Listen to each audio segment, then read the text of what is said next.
नमस्कार, मी रुशाली यादव सारंग। या बुलेटिनमध्ये आता आपण बातम्या विस्ताराने पाहूयात। राजकीय परिस्थिती पाहून शिंदे अजित पवारांना सोबत घेतलं।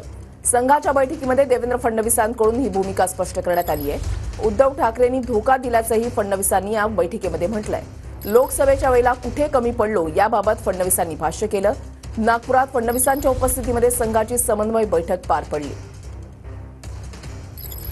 आणि या बैठकीमध्ये विविध मुद्द्यांवर फडणवीसांनी आपली भूमिका जी आहे ती स्पष्ट केलेली आहे।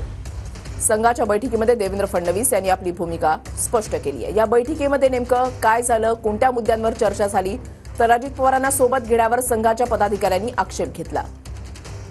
इतरांना सोबत घेऊन आपल्या पदाधिकाऱ्यांवर अन्याय का, संघ पदाधिकाऱ्यांनी हा सवाल केला। राजकीय परिस्थिती पाहून शिंदे अजित पवारांना सोबत घेतल्याचं उत्तर फडणवीसांनी दिलं। अजित पवारांना सोबत घेण्याचा महायुतीला अपेक्षित फायदा झाला नाही असं फडणवीसांनी म्हटलंय। या बैठकीमध्ये भाजप आणि राष्ट्रवादीची मतं एकमेकांना ट्रान्सफर झाली नाहीत।